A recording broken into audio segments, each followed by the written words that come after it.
Captain Lee Do-yun stood on the bridge of the human exploration ship Resilience, staring at the red warning lights flashing across his control panel. The distress signal had been repeating for 3 hours now, coming from a place no sane being in the galaxy would dare to visit, planet Cathara. The name alone made most aliens shiver with fear. For over 300 years, the Galactic Council had marked it as a forbidden zone. No ships were allowed to land there. No rescue missions were permitted. The planet was home to creatures so deadly that entire battle fleets had vanished without sending a single message back to their home worlds. The Shadow Maws lived on KYTHAR. Dr. Park Min-ho walked onto the bridge, carrying a steaming cup of coffee. His face looked tired from studying the alien databases all night. He had been reading every report about the Shadow Maws, trying to understand what they might face. "Captain, I have been looking at all the old records," Min-ho said, sitting down at his station. "Every species that has encountered these creatures describes them the same way. Black as space itself, able to move through solid walls like ghosts, and they drain the life from anything that breathes." Kim Soyoung, the ship's engineer, looked up from her workstation. She had been monitoring the distress signal since it first reached their ship. "The signal is definitely coming from the surface, Captain. Someone is alive down there, or at least their emergency beacon is still working." Do-yun rubbed his chin thoughtfully. He had been a space captain for 15 years, and he had never ignored a distress call. The idea of leaving someone to die, even on the most dangerous planet in known space, made his stomach feel sick. "Sir, the Galactic Council made it very clear," said Navigator Choi Hana from her position near the main screen. "Any ship that lands on Cathara will be considered lost. They will not send rescue missions. They will not negotiate for our return." The distress signal continued its steady beeping like a heartbeat calling for help across the darkness of space. Each beep reminded Do-yun that somewhere on that planet, someone might be counting their last hours of life. "Show me the planet," he ordered, the main screen filled with an image of Cathara. It looked peaceful from space, with blue oceans and green continents. White clouds drifted across its surface like cotton balls. It was hard to believe that such a beautiful world could be home to the galaxy's most feared predators. "The crashed ship appears to be on the northern continent," Soyeon reported, pointing to a small blinking dot on the screen. "The signal is weak but steady.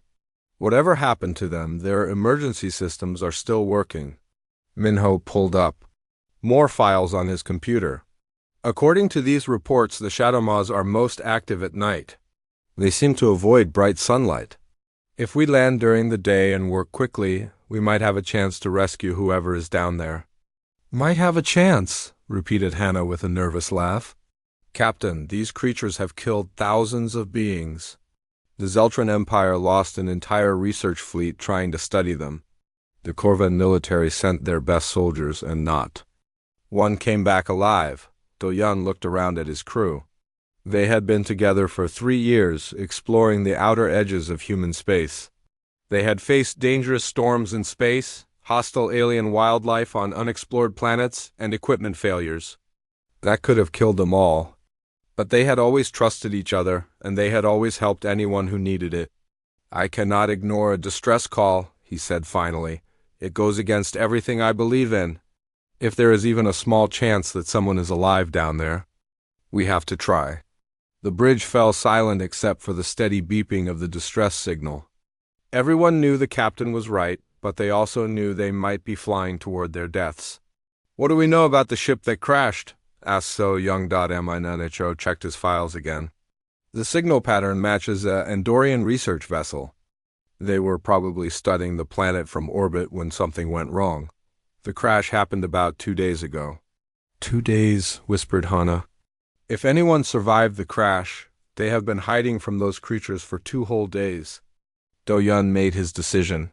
"We go down, but we do this smart and careful. Soyoung, I want you to prepare the shuttle with extra power cells and emergency supplies. Min-ho, bring everything you have about Shadow Maw behavior. Maybe we can use their own habits against them." "Captain," Hannah said quietly, "what if the stories are true? What if these creatures really can walk through walls and steal the life from our bodies? Then we better hope that human stubbornness is stronger than alien nightmares. Do-yun replied with a small smile. The crew began preparing for the most dangerous rescue mission of their lives. They checked and double-checked their equipment. They studied the planet's surface maps and weather patterns. They planned their approach route and their escape path. As the Resilience moved closer to Cathara, the distress signal grew stronger. Somewhere on that forbidden world, someone was waiting for help that might never come. The Galactic Council had written off the planet as a death trap, but the humans were about to prove that sometimes the most dangerous places hide the most. Important discoveries. The ship entered Kithara's atmosphere as the local sun reached its highest point in the sky. Through the shuttle windows, the crew could see vast forests and crystal-clear rivers. It looked like a paradise planet, not the nightmare world described in the alien reports. Landing site is 2 kilometers from the crash, Soyoung announced, as they descended through the clouds. Remember everyone, Do-yun said over the communication system. We get in, find survivors, and get out. No exploring, no taking samples, no trying to understand these creatures. We are here to save lives, nothing more. The shuttle touched down on solid ground with a gentle bump. Through the windows they could see the wreckage of the alien research ship in the distance. Smoke was still rising from its broken hull. The shadow maws were somewhere out there, waiting in the shadows of the beautiful and deadly world that had become their hunting ground. The crashed alien ship looked even worse up close than it had from the air. Metal twisted into sharp angles and black burn marks covered most of the hull. Captain Lee Do-yun led his team carefully through the wreckage, stepping over broken pieces of technology and avoiding the sharp edges. Life signs are weak but present, Dr. Park Min-ho reported, checking his scanner. 2 survivors in the back section of the ship. They appear to be unconscious but breathing. The rescue went smoothly at first. The 2 Andorian researchers were badly injured but alive. Kim Soyeon helped carry them back to the human shuttle, while Min-ho gathered their research data from the damaged computers. Everything seemed too easy. Captain, we should leave now, Choi Hannah said nervously, looking at the sky. The sun is getting lower. According to all the reports, the shadow maws become active when darkness falls.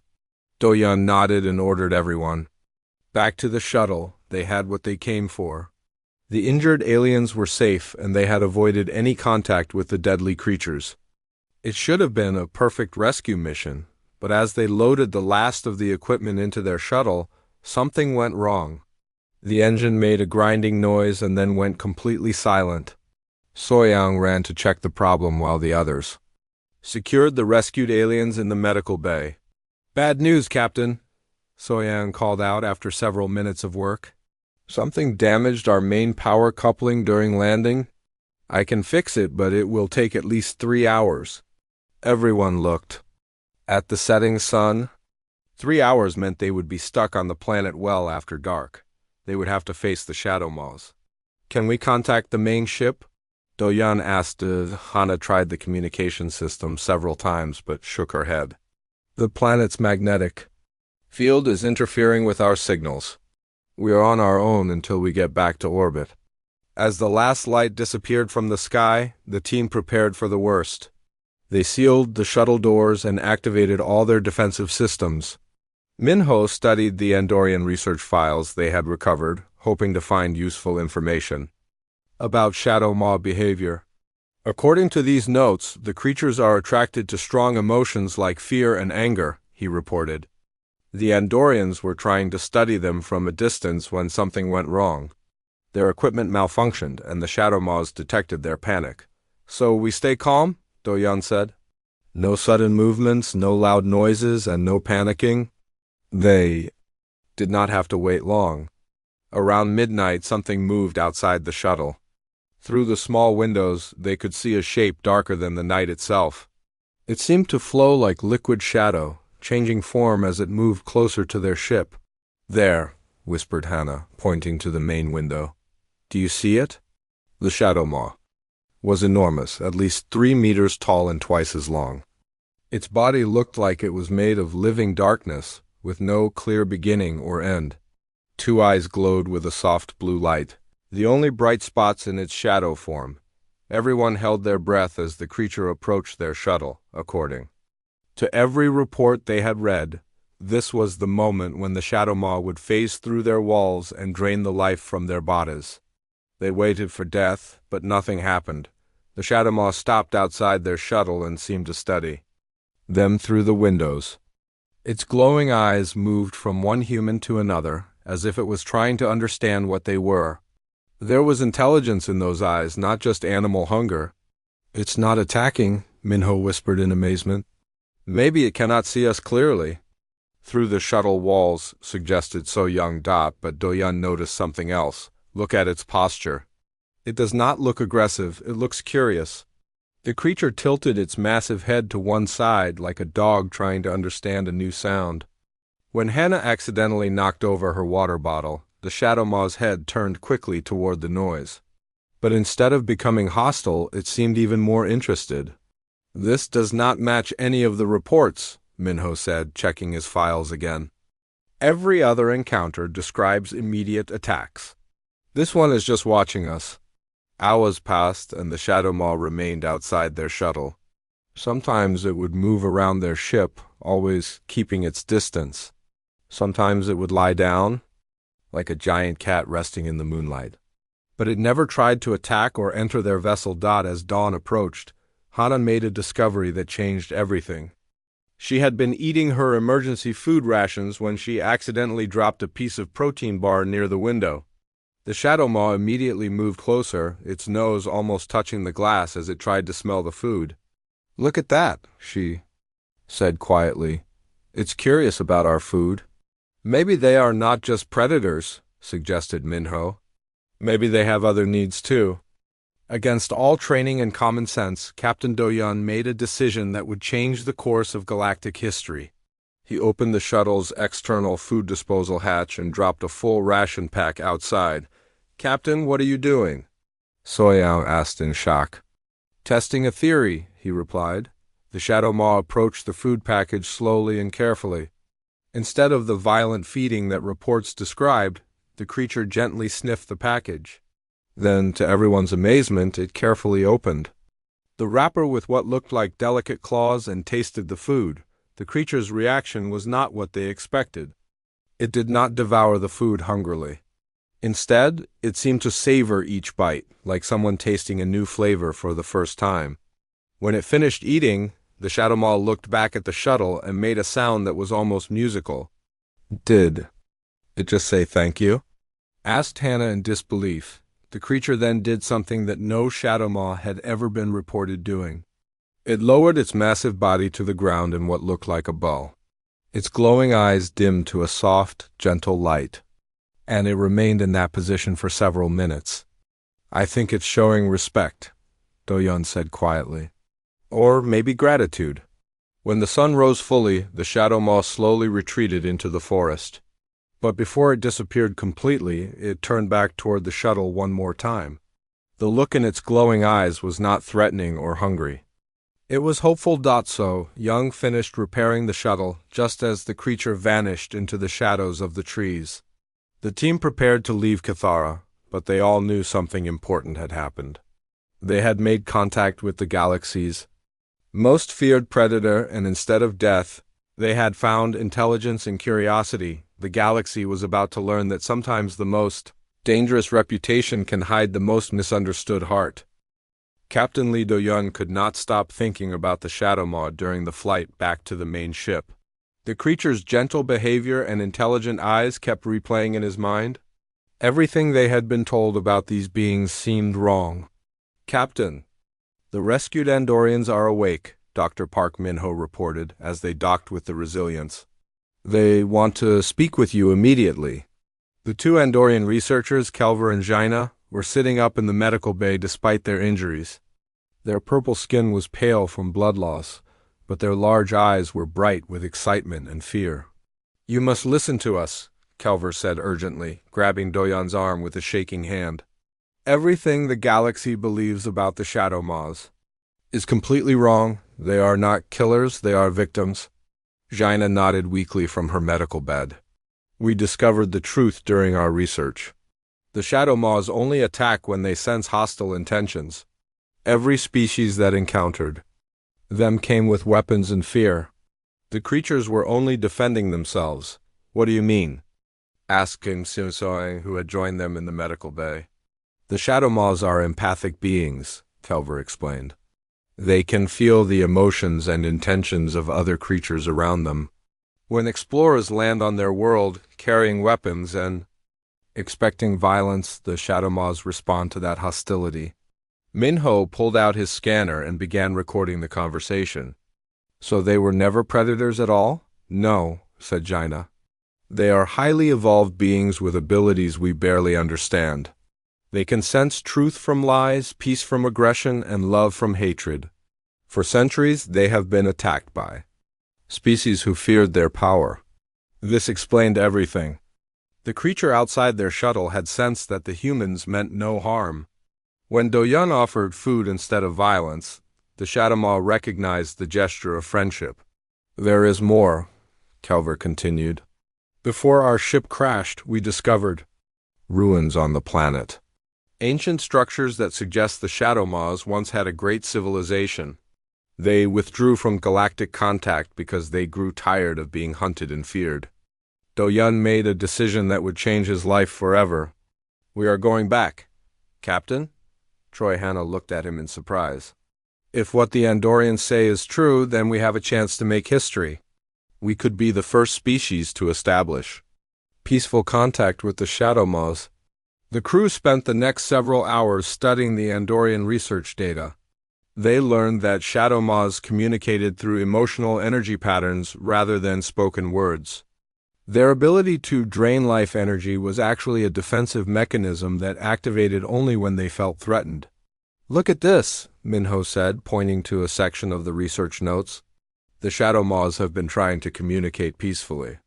For decades, they would approach landing sites slowly and carefully, but every time the visitors would panic and start shooting. It's like a tragic misunderstanding that has lasted for centuries, Soyoung said sadly. 3 days later, the Resilients returned to Cathara. This time, they came prepared for friendship instead of battle. They brought food, music, and gifts instead of weapons. The crew had studied every piece of information about shadow maw behavior and communication. They landed in the same clearing where they had made first contact. As the sun set, they opened all the shuttle doors and set up a small camp outside. Instead of hiding inside their ship, they made themselves visible and vulnerable. Remember, everyone? Do-yun said as they waited. Think peaceful thoughts. Feel curiosity instead of fear. Show them that we come as friends. The same shadow maw from their first encounter appeared at the edge of the clearing as darkness fell, but this time it was not alone. 2 smaller creatures followed behind it, moving with the same flowing grace. A family, whispered Hana in wonder. The lead shadow maw approached their camp slowly, its glowing blue eyes fixed on the humans. When it reached the edge of their small fire, it stopped and made the same musical sound they had heard before. Do-yun stood up carefully and bowed the same way the creature had bowed to them. The shadow maw's eyes brightened and it returned the gesture. Then something amazing happened. The creature began to change color. The deep black of its body shifted to a softer gray, and patterns of light began to move across its surface like gentle waves. The lights pulsed in rhythm with the crackling of their campfire. It's trying to communicate, Minho said in excitement. The light patterns might be a form of language. Soyoung had an idea. She pulled out a small device that could project simple light patterns and began to mimic the creature's display. The shadow maw watched with obvious interest, then changed its own patterns to match hers. For the next hour, they played a game of light and color communication. The humans would show a simple pattern, and the shadow maw would respond with something more complex. Gradually, they began to understand that different colors meant different emotions or ideas. Blue seemed to mean curiosity or question. Green appeared to be happiness or agreement. Red was warning or concern. White was peace or friendship. The 2 smaller shadow maws, which they realized were probably children, became braver as the night progressed. They approached the camp and began examining the human equipment with gentle touches. One of them seemed particularly interested in Hannah's music player. When she activated the device and soft classical music filled the air, all three creatures began to resonate with harmonic vibrations. Their bodies became living instruments, creating beautiful sounds that blended perfectly with the human music. "This is incredible," Minho whispered, recording everything. "They are not just intelligent, they are artists." As dawn approached, the adult Shadow Maw made a gesture toward the forest. It wanted to show them something. The humans followed carefully, staying close together as they walked through the alien woods. After 20 minutes, they emerged into a vast clearing filled with structures that took their breath away. Ancient buildings rose from the forest floor, made of a material that seemed to be part stone and part living crystal. The architecture was unlike anything they had ever seen, with flowing curves and impossible angles that somehow looked perfectly natural. "The ruins Calver mentioned," Do-Yun said in awe.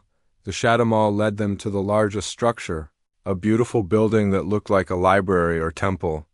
Inside, the walls were covered with more light patterns, but these were permanent, carved into the crystal surfaces. "It's their history," realized Minho, studying the glowing symbols. "This is the story of their civilization." The patterns told a sad tale. The Shadow Maws had once been the galaxy's peacekeepers, traveling between worlds to resolve conflicts with their ability to sense true intentions.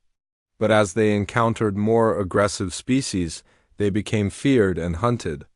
Eventually, they retreated to Cathar to live in peace. The adult Shadow Maw, whom they decided to call Byunho, showed them the final panels of the story. These depicted their long wait for a species mature enough to approach them with friendship instead of fear. "They have been waiting for us," Do-Yun said quietly. "All these years, they have been hoping someone would try to understand them instead of destroy them." As they prepared to leave the ruins, Byunho made one final communication. Through the light patterns, he showed them an image of the approaching cosmic threat that the Andorians' research had detected. The Shadow Maws had sensed it too, and they needed allies to face what was coming. The humans and Shadow Maws had found each other just in time. Word spread quickly among the Shadow Maws about the strange visitors who brought gifts instead of weapons. Captain Lee Do-Yun and his crew woke on their third day on Kithara to find their camp surrounded by curious creatures of all sizes. At first, the humans felt nervous seeing so many Shadow Maws gathered together. But Byunho, their first friend, moved among the other creatures and seemed to be telling them about the peaceful humans. His light patterns flashed in complex conversations that lasted for hours. "There must be 20 of them now," counted Kim, sawing as she prepared breakfast for the crew. "Look, some of them are so small they must be babies." Dr. Park Minho was fascinated by the variety among the creatures. Some Shadow Maws were large and powerful like Byunho, while others were smaller and more graceful. A few had different colored light patterns, and their behaviors varied greatly. "That one there acts like a playful cat," Troy Hanna observed, pointing to a medium-sized Shadow Maw that was rolling around in the morning sunlight. "And that big one over there seems very serious and protective." The protective one Hannah mentioned had positioned itself between the human camp and the forest. Its light patterns remained a steady blue, which they had learned meant watchful attention. This creature, whom they nicknamed Jinwoo, never seemed to relax completely, but the most interesting discovery came when communication specialist Oh Sunmi arrived from the main ship with special equipment. She had been studying the Shadow Maw light patterns and had built a device that could translate basic emotional communications. The device reads energy frequencies and converts them into simple concepts, she explained to the crew. "It is not perfect, but it should help us understand their basic thoughts and feelings." The first successful translation came from a small Shadow Maw that had been following Xiaolong around the camp. When the engineer offered it some food, the creature's lights flashed in patterns that the device interpreted as curiosity mixed with gratitude and something that resembled laughter. "It thinks our food tastes funny, but it likes the kindness behind the gift," Sungmi interpreted. Over the following days, they learned that each Shadow Maw had a distinct personality. The playful one, whom they called Taeyun, loved to mimic human movements and seemed to find everything amusing. An older female, Myong, showed remarkable intelligence and often corrected the translation device when it made mistakes. The most surprising personality belonged to a young Shadow Maw they named Chaewon. She displayed problem-solving abilities that amazed everyone.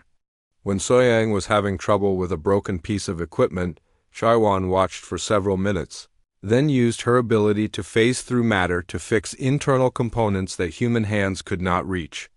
She understood the problem and found a solution we could not even see, Soyang said in wonder. Her intelligence might be beyond anything we have ever encountered. But the real breakthrough came when Sunmi successfully translated a longer conversation between Byunho and the other Shadow Maws. The translation was rough, but the meaning was clear enough to shock the entire human crew. "They have been waiting for us specifically," Sunmi reported, reading from her device. "Not just any friendly species, but humans. They have been watching our expansion into space for decades. Watching us how?" asked Do-yun. More light pattern conversations revealed the truth. The Shadow Maws had abilities that reached far beyond their home planet. Their empathic powers could sense emotional patterns across vast distances of space. They had been monitoring the growth of human civilization, waiting to see if humanity would develop wisdom along with technology. "They sensed something different about humans," Sunmi continued translating. "Other species developed powerful weapons first, then tried to add wisdom later. Humans developed curiosity and compassion at the same rate as our technology." Myong, the older female, shared memories through her light patterns that painted pictures in the humans' minds. They saw images of other species approaching Kithara with massive battle fleets, scanning equipment designed to find weaknesses and weapons meant to capture or destroy. But when they showed memories of human space exploration, the images were different. Human ships traveled in small groups, always broadcasting messages of peaceful intent. When humans encountered new life forms, their first instinct was to try communication rather than conquest. "We passed some kind of test," realized Minho.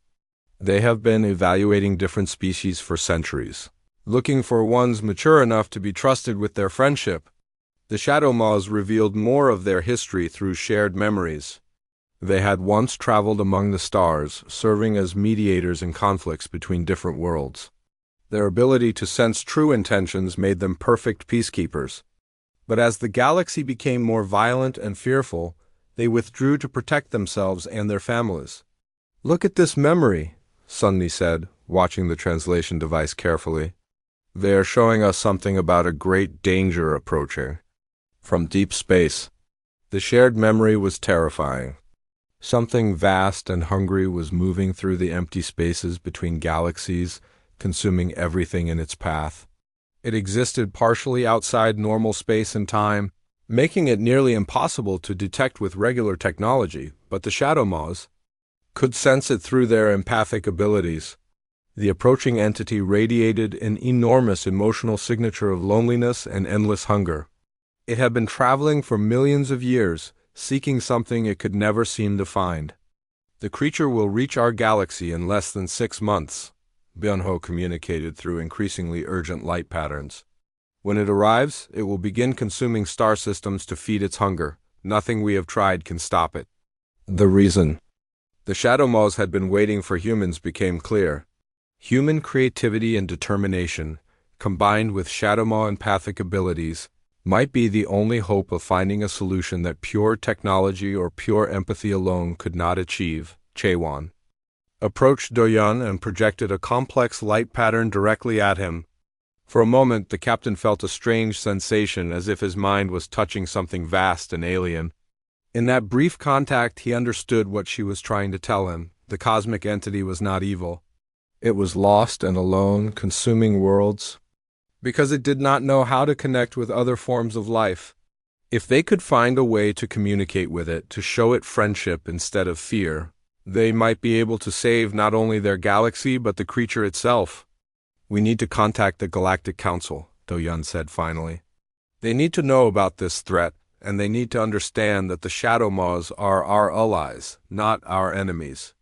But even as he spoke, they all knew the Council would never believe them.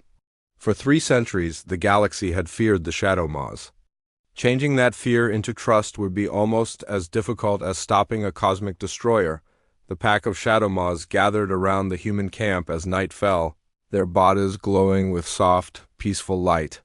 For the first time in galactic history, 2 different species had found perfect understanding and friendship. Now they had to convince the rest of the galaxy before it was too late.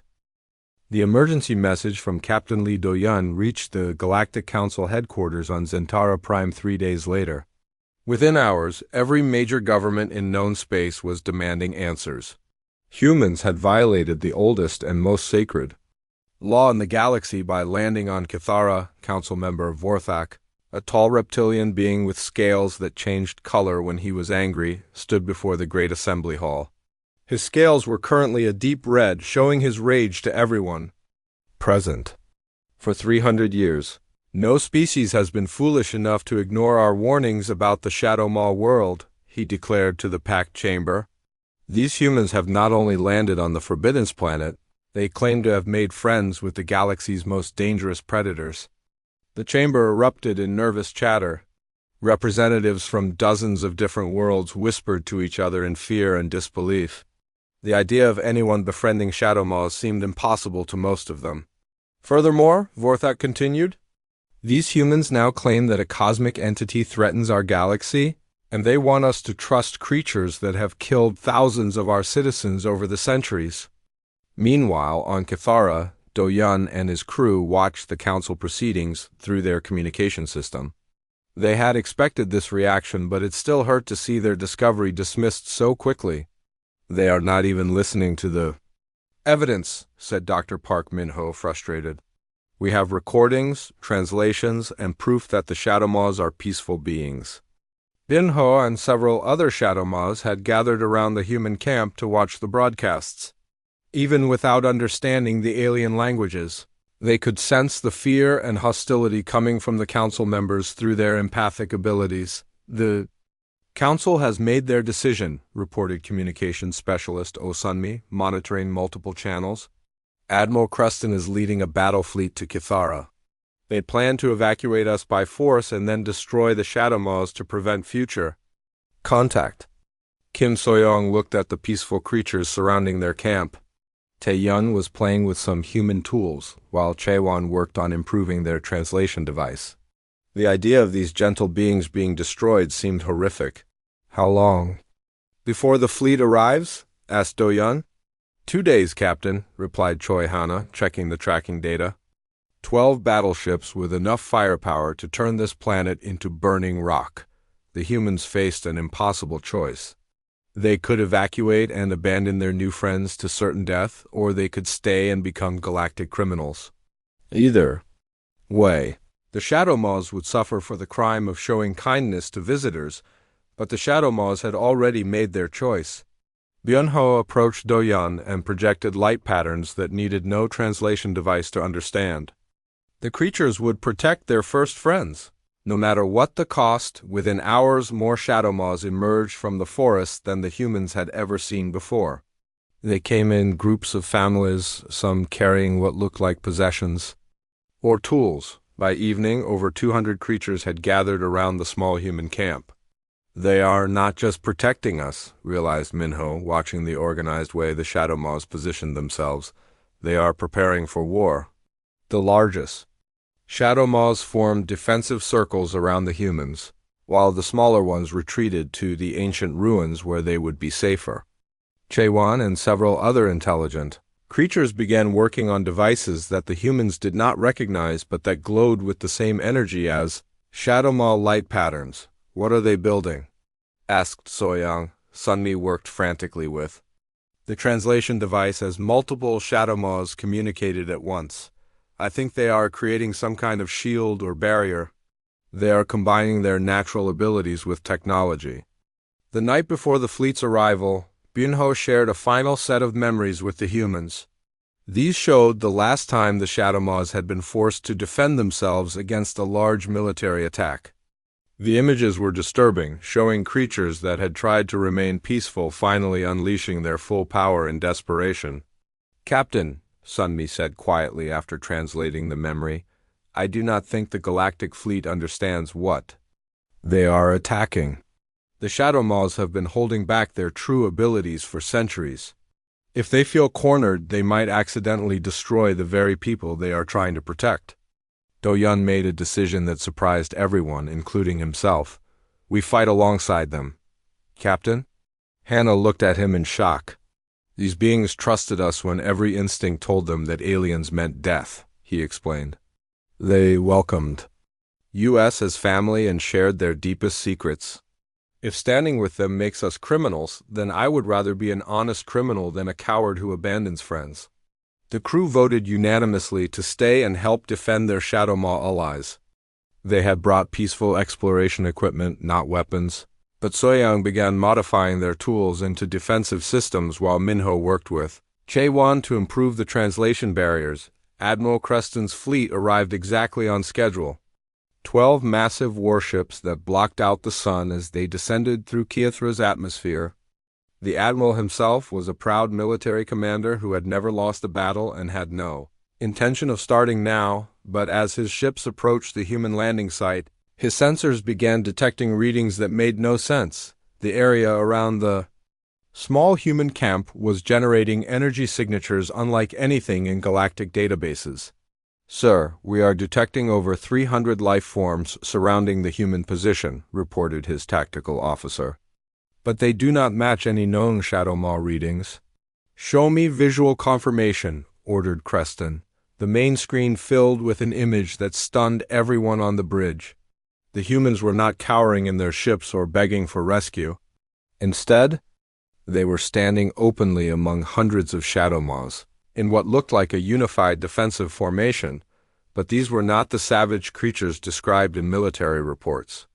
The Shadow Maws moved with intelligence and purpose, their light patterns creating a spectacular display of organized communication. Some tended to human equipment while others worked on devices that combined alien technology with their natural abilities. "Admiral," called the communications officer, "we are receiving a message from Captain Do-yun." "Put him on screen," Creston ordered. Do-yun appeared on the display, standing between Byung-ho and Chaewon. The two Shadow Maws flanked him like trusted friends rather than dangerous predators. Behind them, humans and creatures worked together in perfect cooperation. "Admiral Creston, I know this looks impossible," Do-yun began, "but everything the galaxy believes about these beings is wrong. They are not monsters. They are the most peaceful and intelligent species I have ever encountered." "Captain, you have been exposed to dangerous alien influences," Creston replied firmly. "We are here to rescue you and eliminate the threat these creatures represent."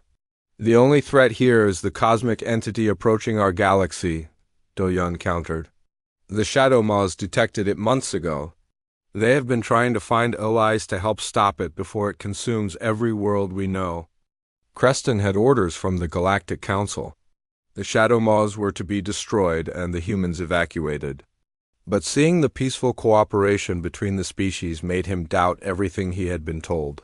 "Sir, what are your orders?" asked his tactical officer. The admiral looked at the scene below one more time.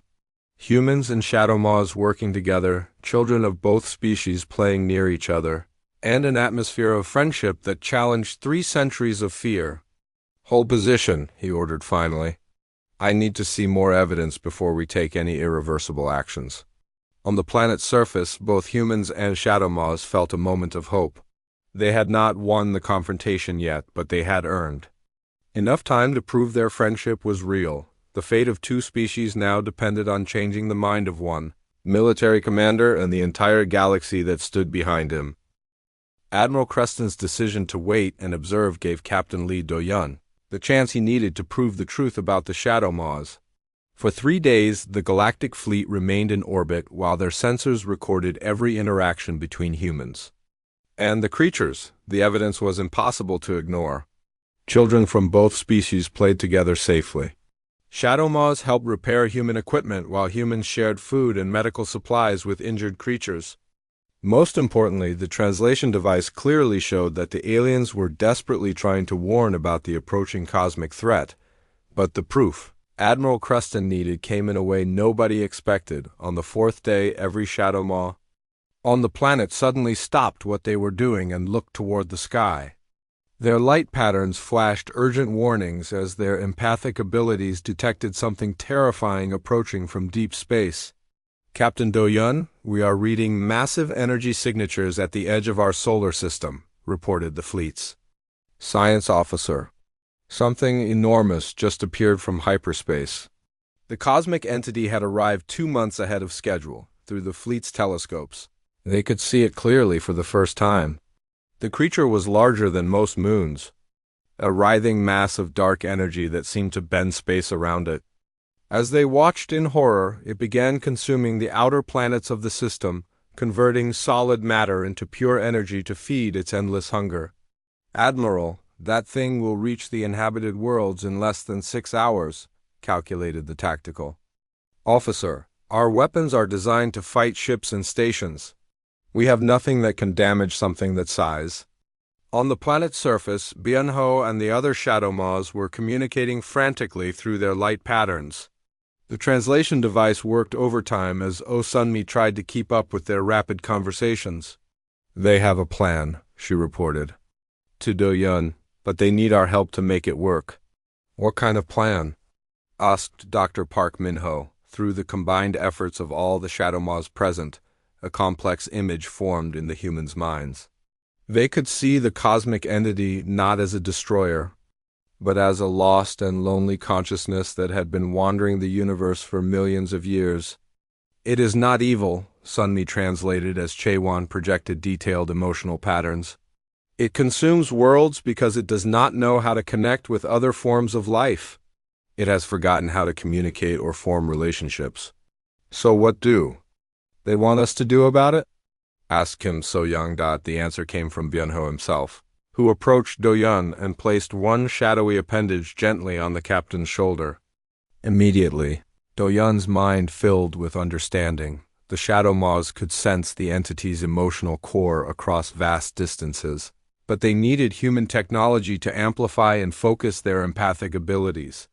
If they could combine Shadow Maw sensitivity with human innovation, they might be able to project a message of friendship powerful enough to reach the cosmic destroyer's consciousness.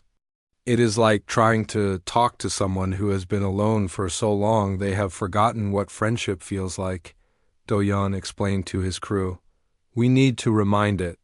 Working frantically as the entity consumed planet after planet in the outer system, humans and Shadow Maws combined their technologies in ways that had never been attempted before. So-young modified their communication arrays to work with Shadow Maw light pattern generators, while Chaewon helped design resonance amplifiers that could broadcast empathic signals across interplanetary distances. Admiral Creston watched the cooperation from orbit with growing amazement. His military engineers confirmed that the hybrid technology being created on the planet's surface was beyond anything the galactic civilizations could achieve alone. Sir, should we assist them? Asked his communications officer. Creston made the decision that would change galactic history. All ships prepare to support the surface operation. If they can stop that entity, we need to help them succeed. The galactic fleet descended to Kithara and began providing power and technical support for the massive empathic transmitter being built by humans and Shadow Maws working together. Engineers from 12 different species found themselves taking orders from creatures they had been taught to fear, while Shadow Maws gently guided alien technicians through procedures that required empathic sensitivity. As the cosmic entity approached the inner planets, hundreds of Shadow Maws linked their consciousness together into a collective empathic network. Human operators worked at control stations throughout the network, their technology focusing and amplifying the aliens' natural abilities. Entity will reach this planet in 30 minutes, reported the fleet's sensors. Are we ready? Do-Yun asked. By UNHO. The great Shadow Maw's light patterns glowed with determination and hope. All around them, creatures and humans prepared for the most important communication attempt in galactic history. "Beginning transmission," announced Sunmi from the main control station, the hybrid transmitter activated with a sound like singing crystal. Every shadow maw on the planet began glowing with brilliant light as their combined empathic abilities were amplified and focused into a single, powerful message projected toward the approaching entity. But this was not a message of words or images. It was pure emotion transmitted at a level that reached directly into consciousness itself. The Shadow Maws projected feelings of welcome, friendship, understanding, and acceptance. They showed the entity that it was not alone anymore, that beings existed who could understand its loneliness and offer companionship. The cosmic entity stopped consuming planets and turned its attention toward Kithara.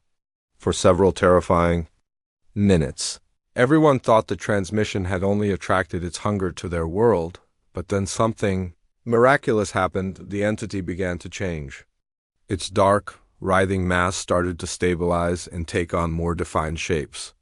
The destructive energy that surrounded it shifted from chaotic consumption to organized, almost artistic patterns.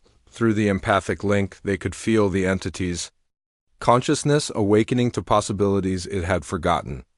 It began to remember what it felt like to connect with other minds, to share experiences instead of simply consuming them. "It is working," whispered Minho, watching the readings on his instruments. "The entity is stabilizing." The cosmic being began to communicate back, sending waves of gratitude and wonder through the empathic network. It had been alone for so long that it had forgotten other conscious beings existed. The loneliness had driven it to consume everything it encountered, trying to fill an emptiness that could only be healed by genuine connection. Chaiwan served as the primary translator between the entity and the combined human Shadow Maw team. Through her, they learned that the being had once been part of a great civilization that had spread across multiple galaxies. But some cosmic catastrophe had separated it from its people, leaving it to wander alone through the void. It wants to learn how to exist without consuming other life forms. Chaiwan communicated through rapidly shifting light patterns. It is willing to become a guardian instead of a destroyer. The solution was elegant in its simplicity. The entity would take up residence in the empty spaces between galaxies, using its vast consciousness to watch for other cosmic threats. In return, the Shadow Maws would maintain regular empathic contact, ensuring it never became lonely enough to forget the value of other forms of life again. As the immediate crisis ended, Admiral Creston found himself face to face with a transformed galaxy. The greatest threat in known space had become an ally, and the most feared creatures in the universe had proven to be the key to everyone's salvation. "Captain Do-Yun," the Admiral said formally, "I believe the Galactic Council owes both humans and Shadow Maws a significant apology." The transformation of galactic society did not happen overnight, but it began immediately. Kithara became the first interspecies friendship sanctuary, where beings from across the galaxy could come to learn about peaceful cooperation. The bond between humans and Shadow Maws served as a model for relationships between other species. Years later, Captain Do-Yun would often sit in the gardens outside the new Kithara embassy, watching human children play with young Shadow Maws while their parents worked together on projects that benefited the entire galaxy. Byun-ho, now recognized as the first Shadow Maw ambassador, would join him during these quiet moments. "Do you ever wonder what would have happened if we had listened to our fears instead of our curiosity?" Do-Yun asked his friend one evening. Byun-ho's light patterns glowed with gentle amusement as he projected his response into the captain's mind. Sometimes he seemed to say, "The most dangerous thing you can do is let fear prevent you from offering friendship to someone who desperately needs it." In the space between galaxies, the cosmic entity maintained its lonely but willing vigil, no longer consuming worlds but protecting them. And in its vast consciousness, it carried the memory of the day when two unlikely species taught the universe that understanding could triumph over fear, and friendship could save everything. The galaxy had learned that humans truly were special, not because they were stronger or smarter than other species, but because they were brave enough to befriend the unbefriendable and patient enough to understand the misunderstood.